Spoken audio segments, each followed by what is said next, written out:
Grundlagsprofessorn Jamie Raskin och kongressledamoten fick alltså frågan: hur ser du på den konstitutionella krisen i USA? Och han svarade: låt oss kalla sakerna vid deras rätta namn. Detta är en statskupp. I do believe that as despondent as it is, we need to be very clear about what's going on. And I think the easiest way to wrap your head around it is that this is a coup, which is a seizure of state power by unelected actors, by taking control over the central institutions and functions of government. So Elon Musk has essentially seized control over the financial payment systems of the US government, much of the communications systems of the United States, the data infrastructure, and of course, he's got his claws also into the military infrastructure as well. Så allvarligt är läget. Nu är ju inte Trump den första valda ledaren som har försökt att göra sig till envåldshärskare. Det finns andra som har lyckats och det finns andra som har misslyckats. Så sista ordet är inte sagt. Bland de som lyckas kan nämnas Adolf Hitler 1933, Hugo Chavez i Venezuela 1999. Ja, jag glömde nämna vilket land Adolf Hitler var från, men jag tror han är känd. Och bland de som misslyckats kan nämnas Manuel Zelaya i Honduras 2009.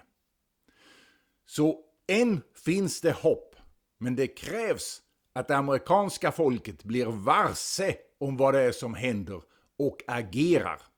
Därför att Trump har redan tagit över högsta domstolen. De har redan i ett beslut förra året sagt att han står över lagen.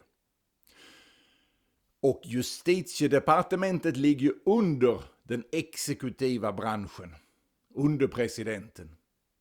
Och Trump har agerat väldigt aggressivt för att ta bort alla personer från FBI som skulle kunna agera mot honom. Så det här är ett mycket väl genomtänkt och ett aggressivt genomfört försök till statskupp. Om det lyckas så kommer situationen för världen att bli katastrofal. För Trump, han är ingen demokrat. Han är en auktoritär ledare och han har kraftiga relationer till Putin och Ryssland. Och Elon Musk har djupa relationer till Xi och Kina. Det faktum att Elon Musk har kommit över personliga uppgifter, hemliga uppgifter om i princip alla amerikaner nu, det är också synnerligen allvarligt. Jag vill påstå att den kris vi står inför nu är betydligt värre än den kris vi stod inför på 1930-talet när Adolf Hitler kom till makten i Tyskland. För USA är ett mycket större, mycket mäktigare land än vad Tyskland någonsin var. Och innan jag avslutar så vill jag också passa på att nämna fallet med venezolanerna.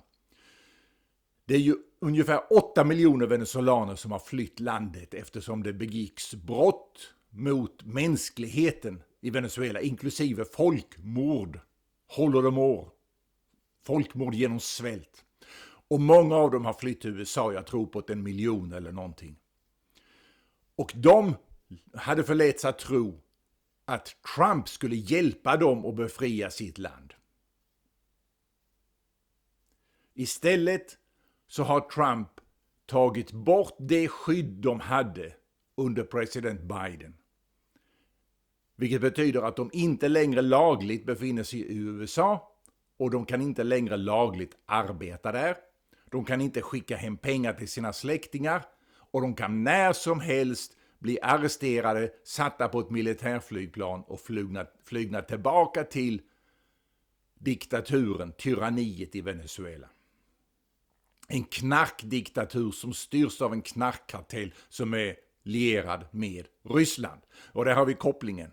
Både Trump och Maduro är lierade med Vladimir Putin i Ryssland. Det här är allvar. Det här är allvar. Världen står i brand. Och du behövs.